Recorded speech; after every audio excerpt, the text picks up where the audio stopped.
America, how much of our economy rests on defense contracts? Well, there's only one area of the world that's got the money to buy it all, and where is it?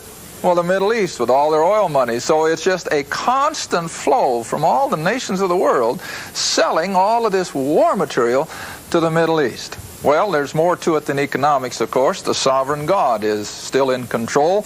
But the day is coming when all the nations of the world are going to be gathered there, of course, for this last final battle, which we call Armageddon. And, of course, now Zechariah is talking about it here.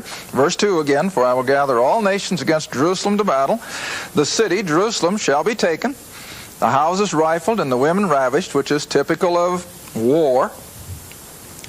"And half of the city shall go forth into captivity, and the residue of the people shall not be cut off from the city." And then verse 3, "Then shall the Lord." Now remember, the Lord in the Old Testament is Jehovah, but in the New it's Christ. So then, according to Revelation, He shall go forth and fight against those nations as when he fought in the day of battle. Now I think that's just simply a reference to how many times in Israel's history did God literally fight their battles. Now if you'll come back to Exodus, this is what made me think of Zechariah. Who really fought the battle against Amalek? Well, God did. God did. Oh, he used Israeli men, of course. But you see, it was so providential that as long as Moses' arms were held up, the battle went on Israel's side, and if it fell, it went against them. And so God was in control, and this is the reason then in that closing verse of chapter 17 where Moses built an altar and called it Jehovah Nissi, which translated means He is our banner. In other words, today I guess we'd call it our flag, our marching flag. And it was God who fought the battle. And like I said, we've already seen it so often as you come up through Israel's history. Now then, chapter 18, I haven't got many minutes left, and I don't need many for chapter 18. But the thing I want to point out, and I've had one gentleman call the last few months, and he said, "You're the first person that has helped me to see this concept all the way through Scripture. First the natural." Now here I think is another good example. Here comes Jethro, Moses' father-in-law, a Midianite, remember, going way back when he fled from Egypt and he married the daughter of the Midianite priest. Well, this is Jethro. And now Jethro comes on the scene and he sees this multitude of Israelites. And he sees them just besieging poor old Moses with one problem after another.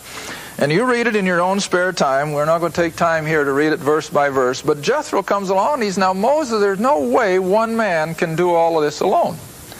He said, "You've got to set up a system of dealing with their problems." And so now if you'll come down with me to verse 14. "And when Moses' father-in-law saw all that he did to the people, he said, 'What is this that thou art alone, and all the people stand by them from morning to evening?'" That is, with their problems. "And Moses said unto his father-in-law, Because the people come unto me to inquire of God, when they have a matter they come to me, and I judge between one another, and I do make them know the statutes of God and His laws." Now verse 18, "And Moses' father-in-law said, The thing that thou doest is not good." Now, he says, "You'll surely wear away." Moses, this is going to kill, and it's too much.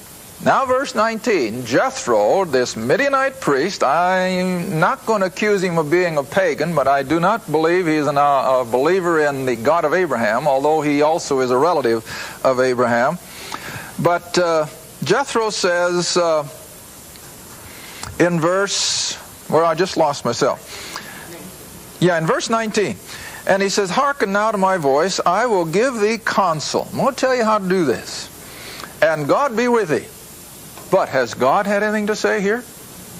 Now watch the chapter and see if you can find any place in there where it says, "And the Lord said." The Lord is out of the picture here completely. This is strictly a man speaking in the energy of the flesh, even though it sounds very logical. There's nothing all that basically wrong with what Jethro is advising. Now look on down for a few more verses. Verse 20.